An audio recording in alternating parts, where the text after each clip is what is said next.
नमस्कार दोस्तों, क्या हाल चाल है? ठीक है। पिछले कई दिनों से हमने वीडियो नहीं डाला इसलिए कि थोड़ा तबीयत खराब होने की वजह से मैंने वीडियो नहीं डाल पाया। फिर आज जो है आज शुरुआत फिर करना शुरू करते हैं। जो हमने पिछली वीडियो में पढ़ाया था पार्ट 5 में हिंदी, और जो संविधान पार्ट 5 में पढ़ाया गया था वही शुरुआत होगी। ये पार्ट 6 में होगा, यानी कि हिंदी में आज हम पढ़ेंगे। पिछली बार हम पढ़ा दिए थे हिंदी में जो बताया गया था तद्भव तत्सम देशज विदेशज के बारे में, तो उसी से आगे हम बढ़ते हैं। तद्भव तत्सम पिछले जो है पार्ट 5 में हमने बता दिया था तद्भव तत्सम देशज विदेशज के बारे में। अब फिर आगे हम बढ़ते हैं। पिछली बार बताया कि संज्ञा शुरू करेंगे। संज्ञा किसे कहते हैं? आज टॉपिक क्या है? संज्ञा। और विषय हिंदी पार्ट 6 में। इन पार्ट 6 में जो है भाग 6 में संज्ञा के बारे में बताना है। संज्ञा किसे कहते हैं, संज्ञा कितने भेद हैं, और संज्ञा का प्रयोग कहाँ पर होता है, इसके बारे में आज हम बात करते हैं। यानी कि संज्ञा किसे कहते हैं? जिस तरह, देखिए सबसे बड़ी बात बता दें, जिस तरह इंग्लिश में संज्ञा को नाउन कहते हैं, जो भी इंग्लिश में नाउन है, प्रोनाउन है, एडजेक्टिव है, एडवर्ब है, जो भी इंग्लिश में है उसको ठीक हिंदी रूपांतरण किया गया है। यानी नाउन क्या हो गया? नाउन किसे कहते हैं? नाउन संज्ञा हो गया। संज्ञा किसे कहते हैं? संज्ञा के प्रकार हो गए। यानी कि नाउन हो गया हिंदी में हो गया संज्ञा, सर्वनाम, विशेषण, क्रिया विशेषण। ठीक उसी तरह इंग्लिश में है noun, pronoun, verb, adverb, adjective, ठीक उसी प्रकार। तो अब शुरू करते हैं हम संज्ञा किसे कहते हैं। संज्ञा के बारे में हमने बताया था। संज्ञा को इंग्लिश में कहते हैं नाउन कहते हैं। नाउन यानी संज्ञा, संज्ञा मतलब नाम। किसी के नाम को हम संज्ञा करते हैं। यदि देखिए नाम को हम संज्ञा करते हैं, यानी संज्ञा जो है, संज्ञा के प्रकार भेद जितने हैं, संज्ञा का मुख्य कार्य क्या है, संज्ञा का उपयोग कहाँ पे है, संज्ञा से हम जो है इसको कंफर्म कर लेते हैं। यानी संज्ञा यानी किसी के नाम को हम संज्ञा करते हैं, ठीक। और संज्ञा के बाद आगे नाउन के बाद क्या हो? संज्ञा। सर्वनाम किसे कहते हैं? संज्ञा के बदले प्रयोग आने वाले सर्वनाम कहते हैं। तो आज हम शुरू करते हैं संज्ञा किसे कहते हैं, संज्ञा के प्रकार कितने हैं, और संज्ञा का प्रयोग कहाँ पे होता है। आज हम शुरू करते हैं संज्ञा। संज्ञा अर्थात नाउन। संज्ञा किसे कहते हैं? इंग्लिश में हम जानते हैं संज्ञा किसे कहते हैं। इंग्लिश में क्या कहते हैं? Noun is the name of the person और प्लेस और thing. Noun is the name of the person, place और थिंग। यानी नाउन जो है नेम, नाम, व्यक्ति का नाम, किसी वस्तु का नाम, किसी स्थान का नाम, यानी जो भी ये है उसको हम क्या कहते हैं? नाउन कहते हैं, संज्ञा कहते हैं। तो संज्ञा आते हैं। संज्ञा किसे कहते हैं पहले लिखवा लें, तो उसके बाद उस पर चर्चा होती रहेगी। संज्ञा के बारे में पहले बता दें हम। संज्ञा लिख लेते हैं, संज्ञा किसे कहते हैं।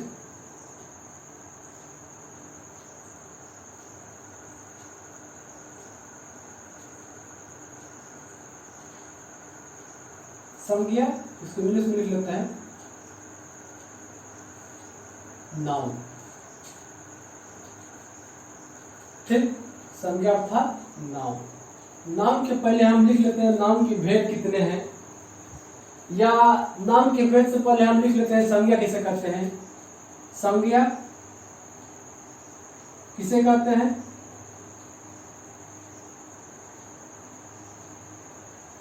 किसी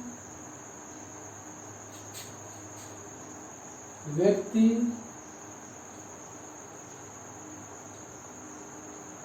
स्थान, किसी व्यक्ति, स्थान,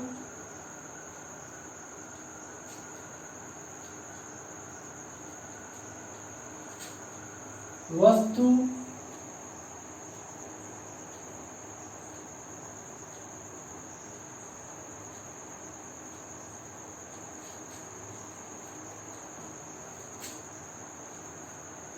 और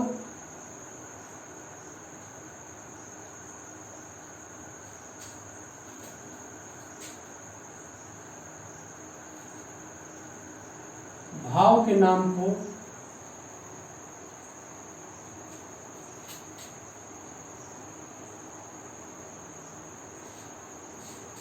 संज्ञा कहते हैं।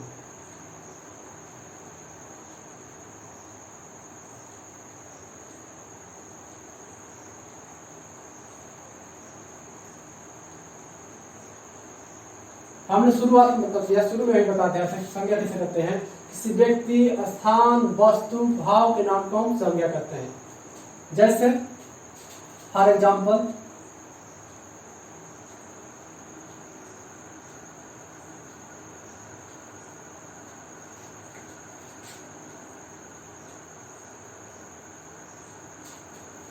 किसी व्यक्ति हो गया, व्यक्ति माने क्या हो गया, राम, ठीक।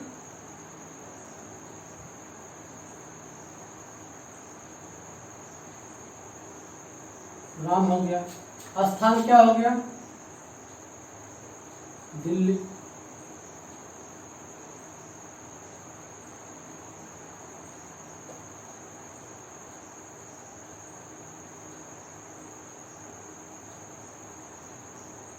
स्थान क्या हो गया, दिल्ली। किसी व्यक्ति राम हो गया, स्थान क्या हो गया, दिल्ली। वस्तु क्या है, वस्तु में कुछ भी लिख सकते हैं।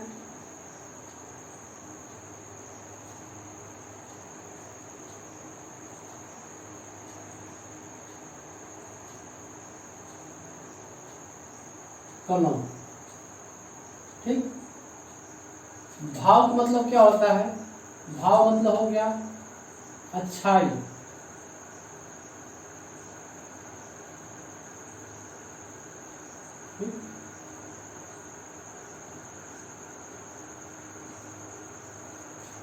ये हो गया संज्ञा हो गया। यानी संज्ञा में क्या हो गया, किसी व्यक्ति, वस्तु, स्थान, भाव को संज्ञा करते हैं। फॉर एग्जाम्पल राम हो गया, किसी व्यक्ति राम, स्थान दिल्ली, वस्तु कलम, और भाव क्या होगा, अच्छाई, बुरा, ये सब भाव है। अच्छा बुरा ये सब भाव है, अच्छाई छोड़िए, अच्छा लिखिए, अच्छा बुरा ये सब भाव है, ठीक आदि। अब संज्ञा के प्रकार हैं।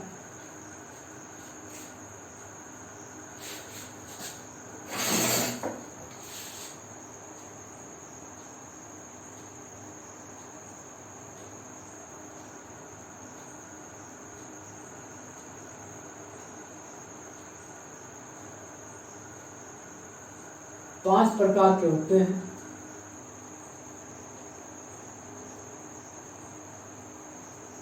ठीक। पांच प्रकार संज्ञा, पांच प्रकार होते हैं। संज्ञा के जो भेद है वो कितने हैं, पांच है।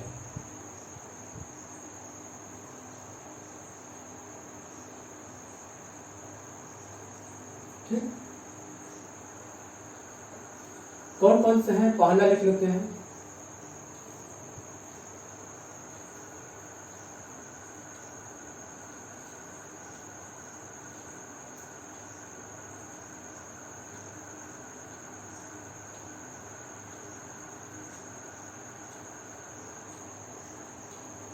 व्यक्तिवाचक संज्ञा, ठीक।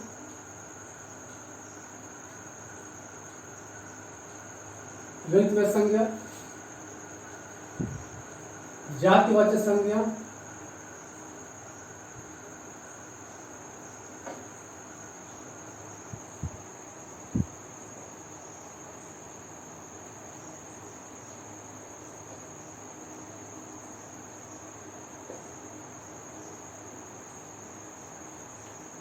तीसरा क्या हो गया,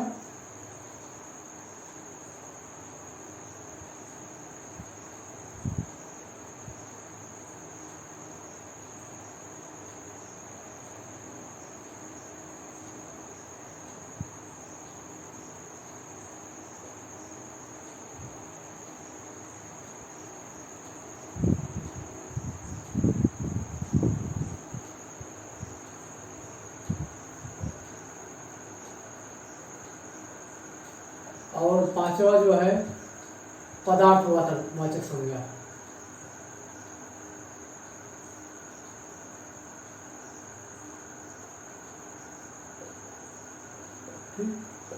ये संज्ञा के प्रकार है।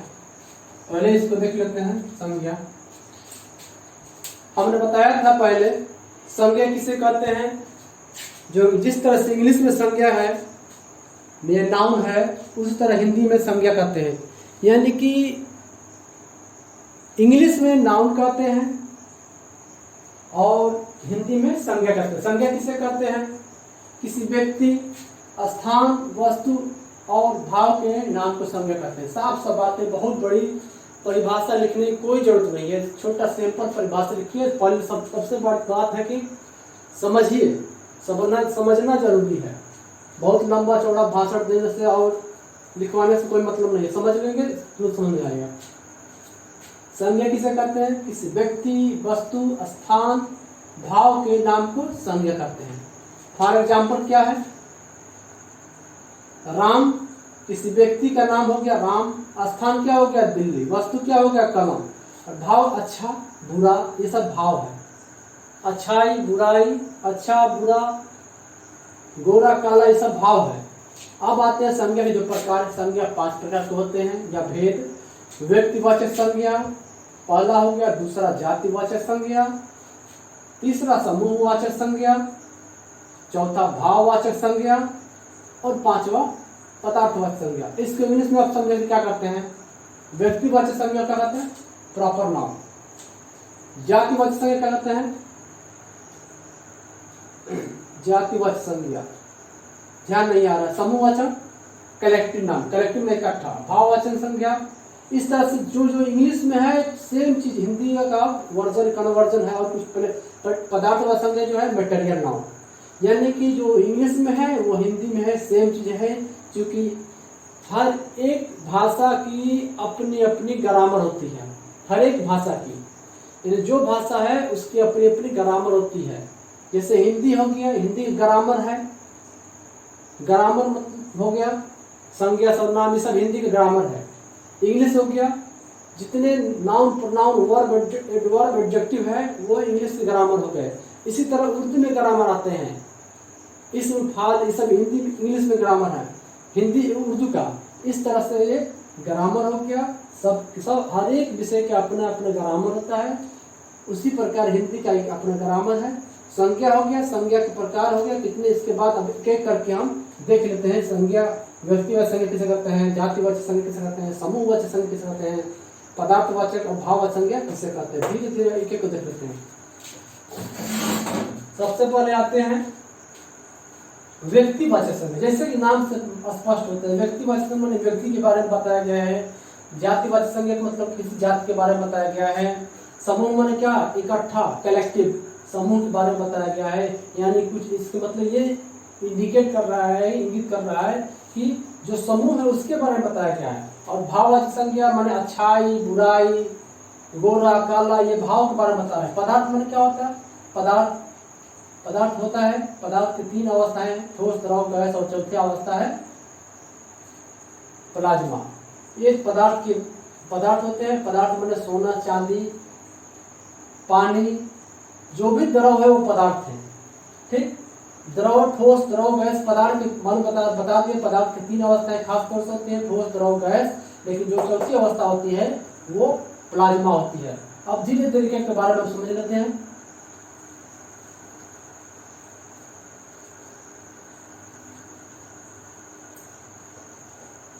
पहला जो है वो व्यक्तिवाचक संज्ञा है। ठीक,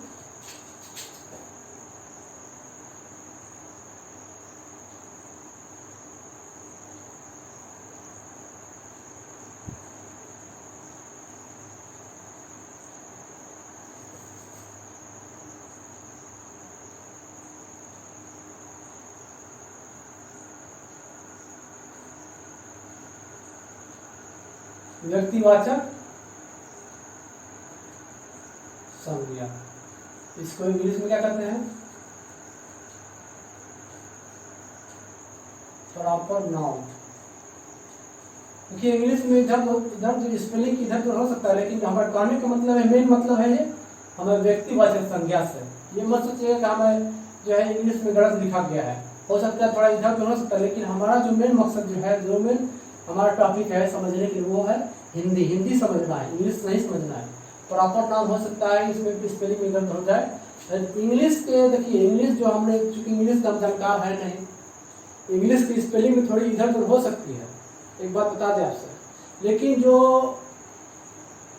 कहने का मुख्य उद्देश्य है, जो समझाना है मुख्य उद्देश्य जिसके बारे में बताया गया है, उसमें कहीं गलती नहीं होनी चाहिए।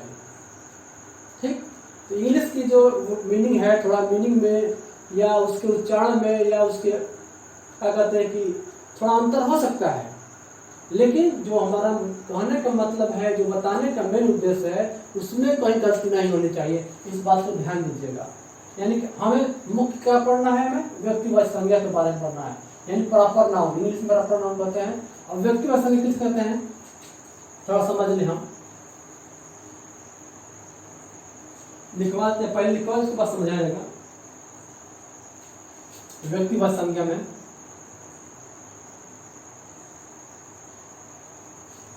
यहाँ आगे लिखते हैं,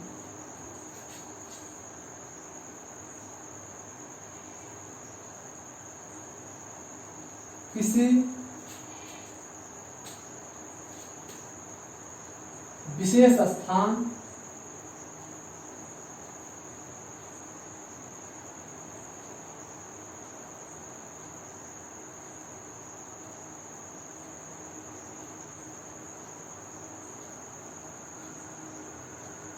किसी विशेष स्थान, प्राणी, वस्तु,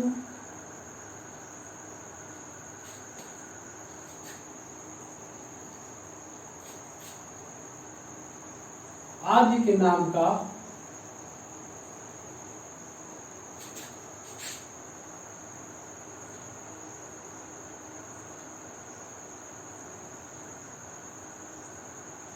बोध हो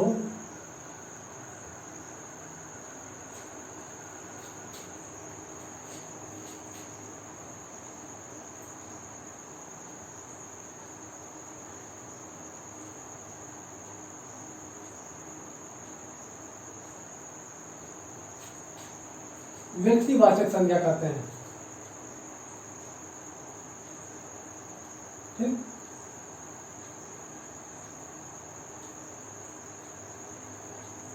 जैसे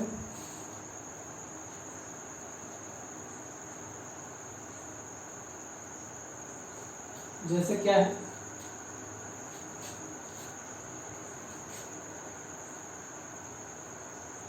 सीता,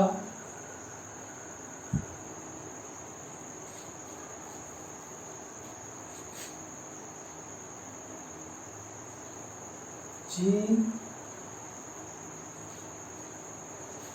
स्थान हो गया,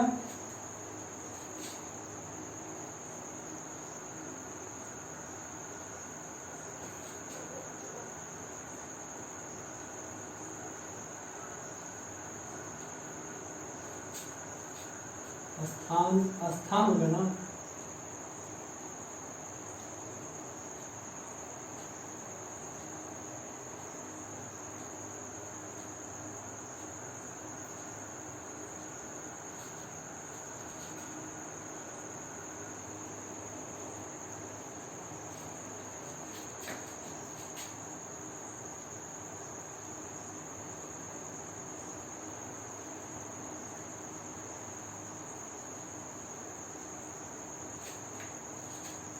ठीक।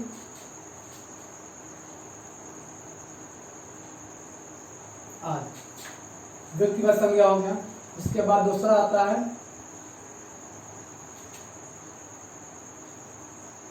व्यक्तिगत संज्ञा के बाद आता है जातिवाचक संज्ञा।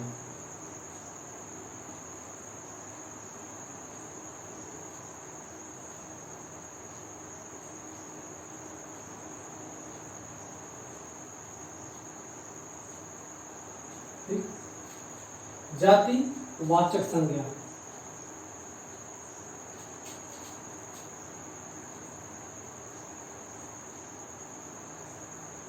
इसमें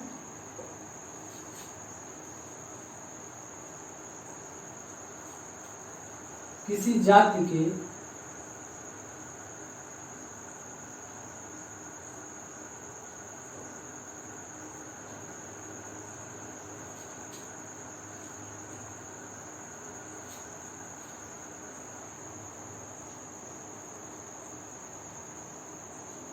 सभी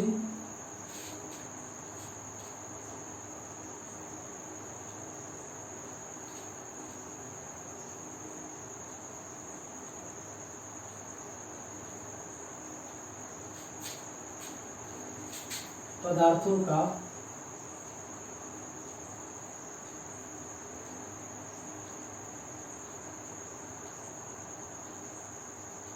बोध होता है। जैसे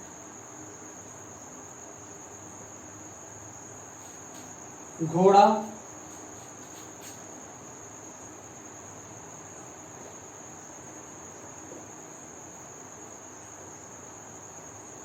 भैंस,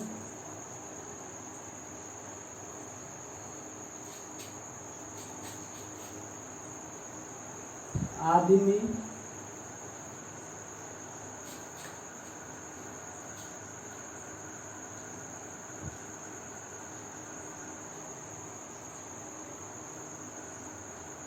कुत्ता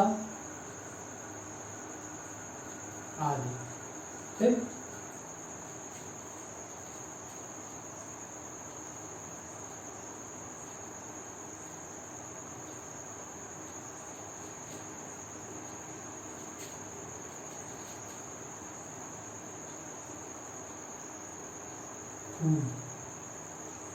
तीसरा क्या हो गया?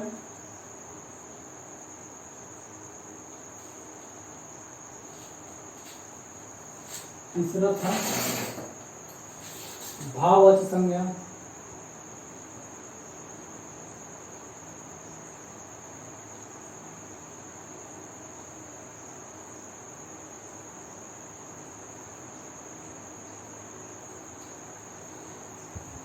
भाववाचक संज्ञा के बारे में लिख लेते हैं।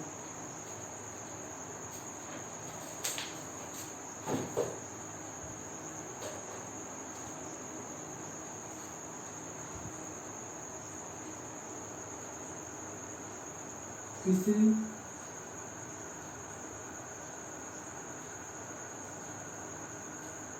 व्यक्ति,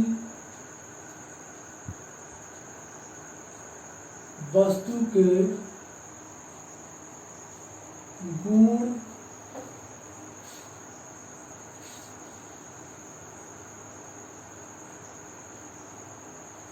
तथा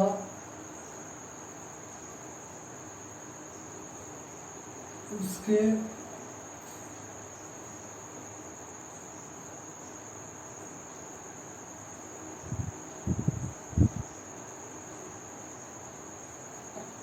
उसके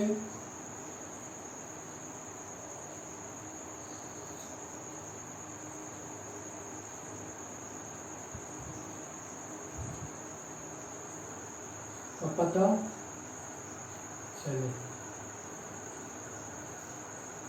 जैसे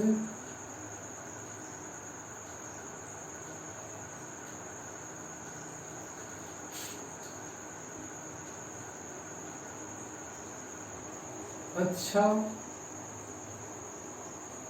बुरा, गोरा, काला।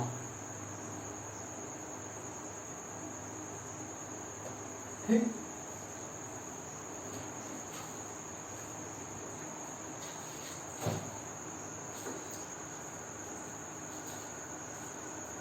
चौथा क्या है? समूहवाचक संज्ञा।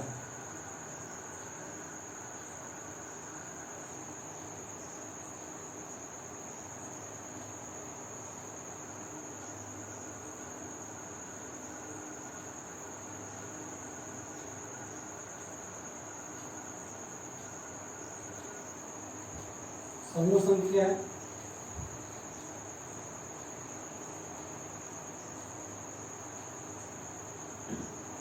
इससे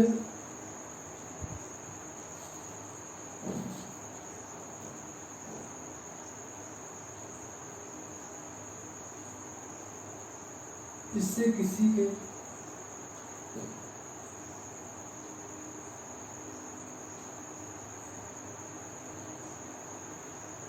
व्यक्ति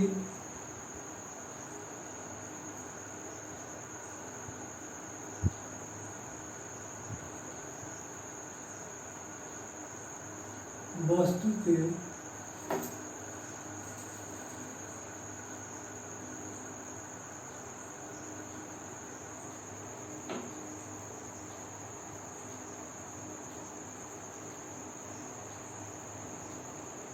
झुंड का पता चलता हो।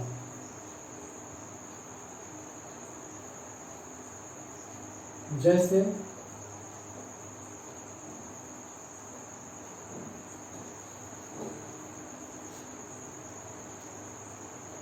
सेना,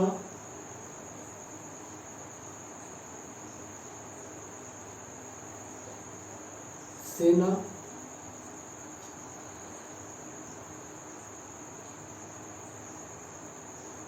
सेना हो गया,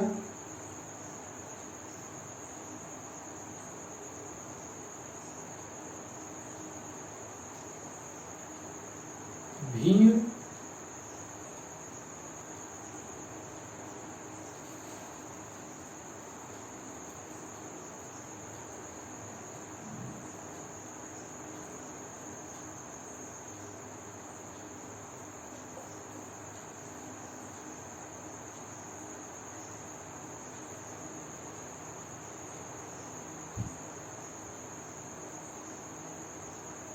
सेना हो गया, भीड़ हो गया,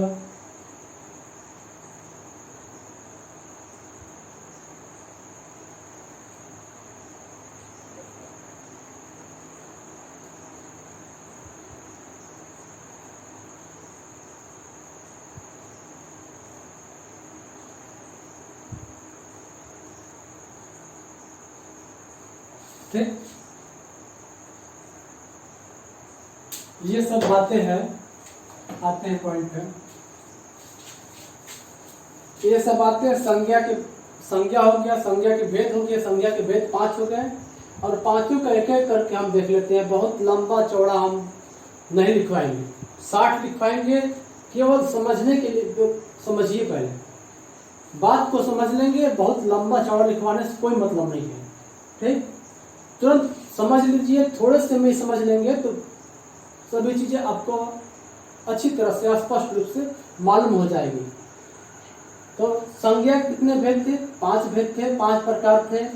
उसमें कौन थे? व्यक्तिवाचक संज्ञा, जातिवाचक संज्ञा, भाववाचक, समूहवाचक और पदार्थवाचक। अब आते हैं, पहला जो आता है कौन सा? व्यक्तिवाचक संज्ञा।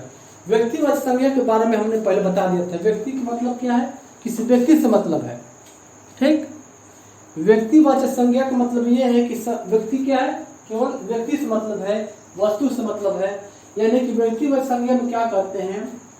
किसी विशेष स्थान, प्राणी, वस्तु आदि के नाम का बोध हो या आदि के नाम बताए, ठीक। बोध हो या आदि के नाम बताए, ठीक। यह हो गया। यानी कि संज्ञा जो व्यक्तिवाचक संज्ञा है, व्यक्तिवाचक जो संज्ञा है, किसी विशेष स्थान, प्राणी, वस्तु आदि के नाम का बोध हो या आदि का नाम के नाम को इंडिकेट करे, उसे हम क्या करते हैं? व्यक्तिवाचक संज्ञा करते हैं। जैसे आ गया, पहले इसी हिसाब से लिखिए। स्थान क्या हो गया? अयोध्या। प्राणी क्या हो गया? हाथी। वस्तु क्या हो गया? कागज। इसी हिसाब से हमने लिखा है। यानी कि किसी स्थान, प्राणी, वस्तु के नाम को हम व्यक्तिवाचक संज्ञा करते हैं, ठीक। किसी एक प्रॉपर एक व्यक्ति हो सकता है, 2 व्यक्ति हो सकता है, लेकिन किसी व्यक्ति या वस्तु के बारे में उसको इंगित करता हो, इंडिकेट करता हो। मालूम हो गया? किसी विशेष स्थान, प्राणी, वस्तु आदि के नाम का बोध, उससे हम व्यक्तिवाचक। जैसे अयोध्या हो गया, स्थान हो गया अयोध्या। और भी स्थान हो सकता है, अमेरिका हो सकता है, भारत हो सकता है, ठीक। प्राणी माने हाथी। वस्तु क्या हो गया? कागज। कागज वस्तु, कागज भी हो सकता है, किताब भी हो सकता है। वस्तु में जो है खाने वाली वस्तु भी हो सकती है, लेकिन वो पदार्थ में आ जाएंगे, ध्यान देना इस बात की है।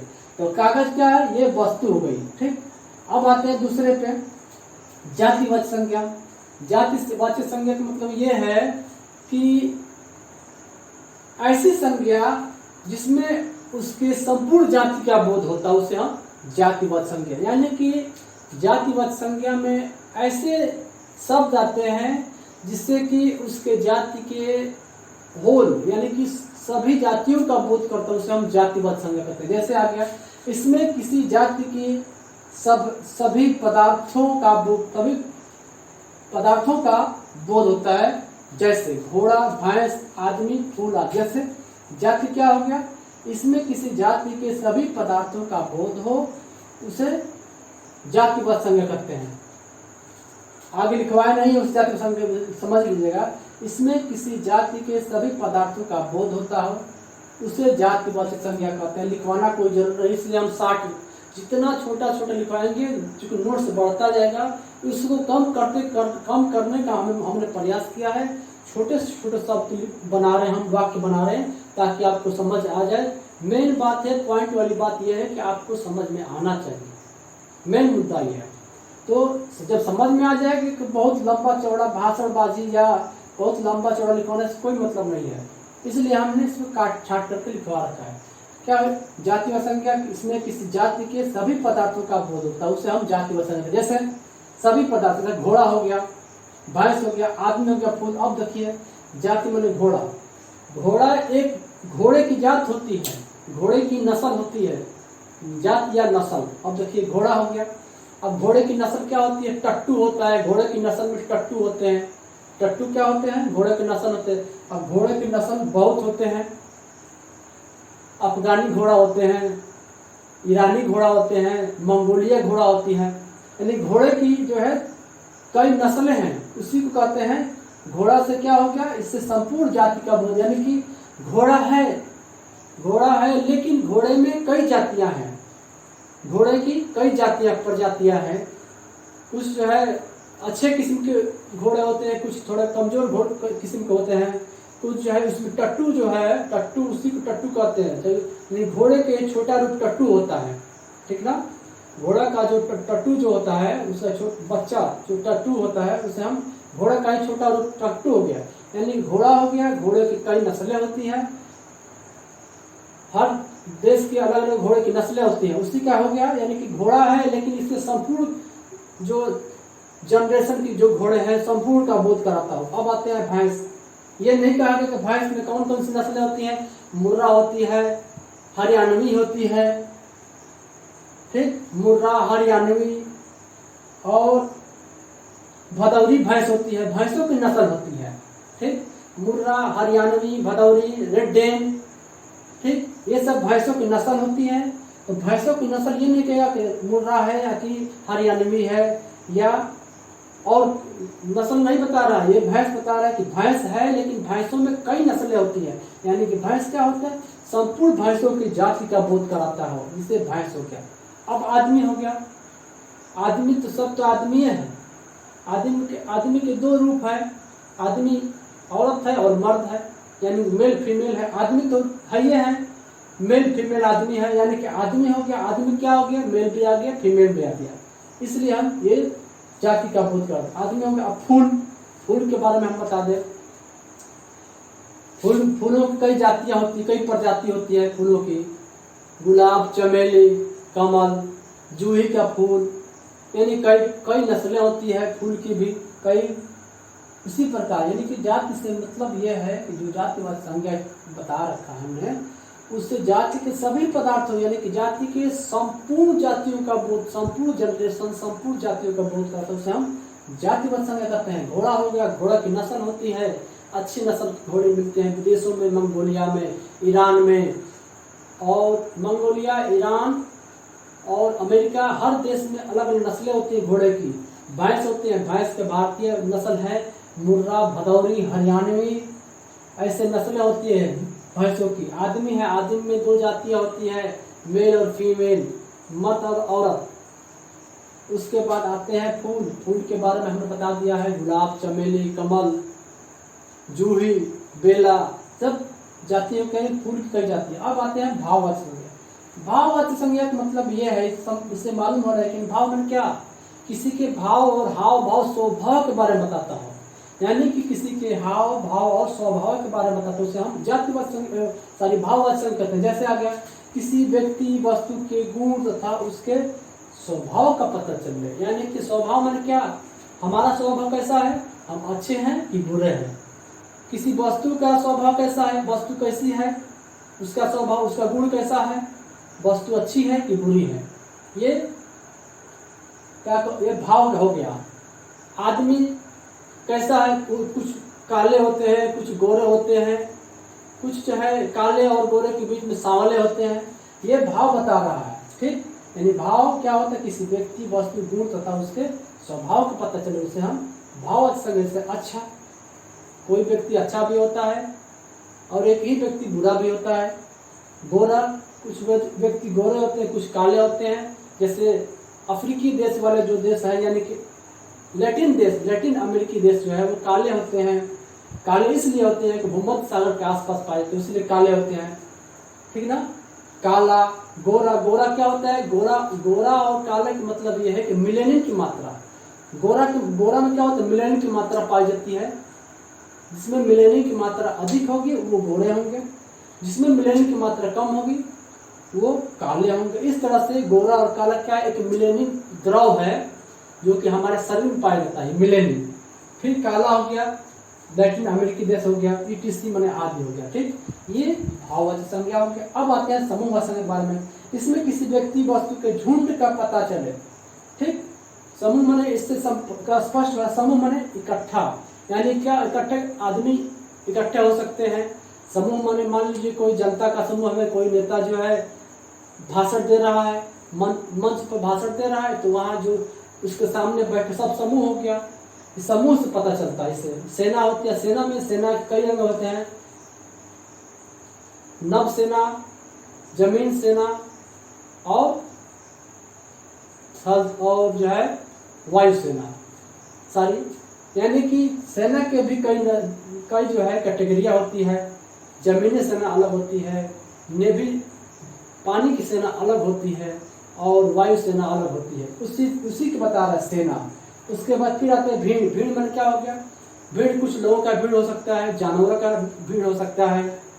ठीक, इस तरह भीड़। सभा मन क्या, वही हम बता रहे, जो राजनीतिक पार्टी या नेता जो है सभा करते हैं, जो सभा मंच करते हैं वो सभा हो गया।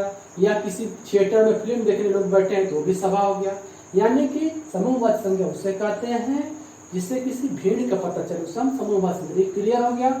व्यक्तिवाचक संज्ञा में किसी व्यक्ति वस्तु आदि का नाम बोध कराता है, व्यक्तिवाचक कहते हैं अयोध्या, हाथी, कागज। जातिवाचक संज्ञा उसे संपूर्ण जाति का बोध कराता हो, उसे घोड़ा, भैंस आदि सब बता दे उन्हें। भाव संज्ञा उसे कहते हैं इसकी व्यक्ति के गुण धर्म स्वभाव पता चले, अच्छा बुरा गोरा काला। समूह संज्ञा मतलब क्या, समूह का पता चले। अब आखिर आते हैं हम पदार्थवाचक संज्ञा के बारे में, जल्दी से आते हैं थोड़ा, क्योंकि बताना जरूरी है। जब तक बताएंगे नहीं तब तक समझ में नहीं आएगा। पदार्थ,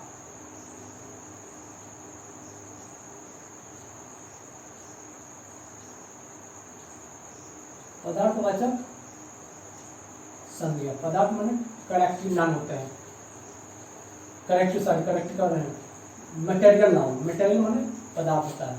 पदार्थवाचक संज्ञा उसे कहते हैं जिससे किसी वस्तु के क्या होता है,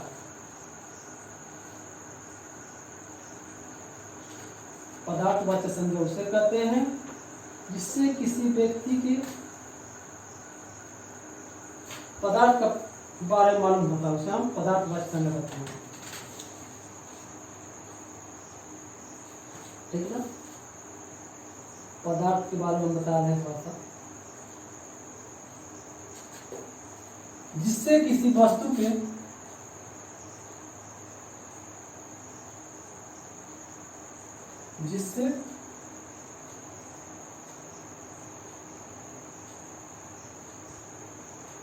किसी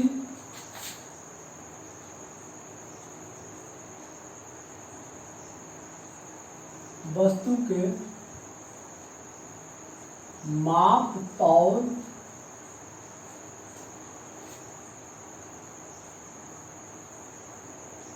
आदि के बारे में बताता। यानी कि पदार्थवाचक या मटेरियल नाउन इससे कहते हैं जिससे किसी वस्तु के माप, तौल आदि के बारे में बताता हो। जैसे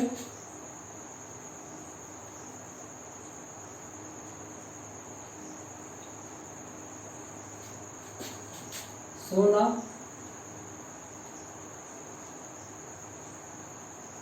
चांदी,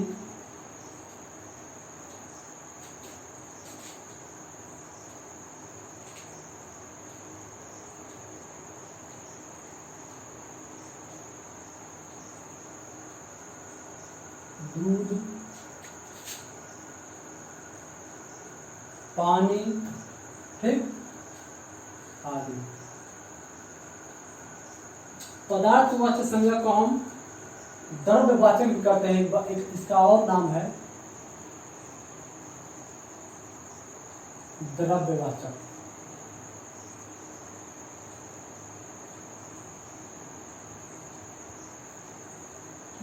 ये हम और नाम बता दें। द्रव्यवाचक संज्ञा भी आखिरी था। पदार्थवाचक में कौन था? ये पांचवा, यानी 5 हो गया। अब जो है बताते हैं पदार्थवाचक संज्ञा किसे कहते हैं या द्रव्यवाचक संज्ञा किसे कहते हैं। ये हम बता दें, पदार्थवाचक या द्रव्यवाचक, जिससे किसी वस्तु के माप, तौल आदि के बारे में बताता हो। ठीक, जैसे सोना, चांदी, दूध, पानी आदि जैसा यह द्रव्यवाचक। किसी वस्तु के माप, तौल। अब देखिए यह शब्द क्या है? माप, तौल। माप तौल का मेन उद्देश्य क्या है? यानी कोई वस्तु है उसको माप सकते हैं, तौल सकते हैं, या ऐसी वस्तु जो द्रव है, ठोस है, गैस है, उसे हम पदार्थ कहते हैं। पदार्थ के हमने बता दिया पहले ही, पदार्थ के 3 अवस्था होते हैं, ठोस, द्रव, गैस। चौथी अवस्था है प्लाज्मा। इस तरह से पदार्थ के 3 अवस्था है, ठोस, द्रव, गैस और प्लाज्मा चौथी अवस्था है। और 5वीं अवस्था जो है बोस-आइंस्टीन है, ठीक है। खैर उसके बारे में नहीं बताना। पदार्थ हो गया। माप, तौल। माप, तौल का कोई वस्तु है उसे माप सकते हैं, तौल सकते हैं। जैसे सोना हो गया। सोना की एक कैटेगरी होती है 24 कैरेट, 22 कैरेट। 24 कैरेट का सोने गहना नहीं बनाया जा सकता है, 22 कैरेट सोने गहना बनाया जा सकता है। इसलिए 24 कैरेट जो है बिल्कुल शुद्ध सोना होता है, इतना मुलायम होता है उसमें उसको हम अपने आवश्यकता अनुसार हम उससे गहना या ढाल नहीं सकते। उसमें चांदी मिलाया जाता है, कुछ पीतल का अंश मिलाया, तो उसे हम, ये सोना हो गया। सोना क्या होता है? सोना वजन से मिलता है, ग्राम के हिसाब सोना मिलता है, यानी कि माप लिए। चांदी क्या होगी? चांदी भी वही है। दूध क्या? दूध को मापते हैं, ऐसे दूध नहीं दे देंगे। दूध 1 लीटर होता है, यानी कि 1000 ग्राम, 500 ग्राम, 200 ग्राम, इस तरह दूध हो गया। पानी भी उस तरह हो गया। यानी कि माप तौल सकते हैं, या द्रव्यवाचक संज्ञा है, उसे हम पदार्थवाचक या द्रव्यवाचक संज्ञा। माप तौल हो गया, सोना चांदी माप तौल, दूध पानी आदि मापते हैं। द्रव्य किसे कहते हैं? द्रव्यवाचक संज्ञा क्या है? ये है द्रव्य। दूध द्रव्य है, पानी द्रव्य है, कंफर्म हो गया। द्रव्यवाचक भी कंफर्म हो गया, माप तौल दोनों। इस तरह से ये हिंदी की जो संज्ञा के जो भाग है हिंदी में, वो संज्ञा के भाग कंप्लीट होते हैं। संज्ञा के 5 भाग हो गए। ये हिंदी के 5 भाग हमने लिखवा दिया। अब अगले टर्म में हम दूसरे जो एपिसोड है या दूसरे जो पार्ट है, भाग है, उसमें संज्ञा के बाद जो बचा हुआ है सर्वनाम आता है। सर्वनाम किसे कहते हैं? सर्वनाम के प्रकार कितने हैं और सर्वनाम का प्रयोग कहाँ होता है, इसके बारे में हम बताएंगे जो अगले भाग में सर्वनाम के बारे में बताएंगे। फिलहाल के लिए आज इतना ही रहते हैं। ये हमने जानबूझकर छोटा छोटा हमने लिखवा रखा है, इसलिए ताकि आपको समझने में आसानी हो। केवल बात को समझिए, बहुत लंबा चौड़ा लिखने से कोई मतलब नहीं है। समझिए, केवल बात को समझिए। हो सकता है कोई लंबा चौड़ा लिखवाता हो, लिखवाने से कोई मतलब नहीं, केवल बात समझ लीजिए, तुरंत आप पकड़ लेंगे कौन ये क्या कहने वाला है। ठीक, इस तरह से आज के लिए हिंदी के लिए इतने टॉपिक रहने दीजिए। फिर मिलेंगे।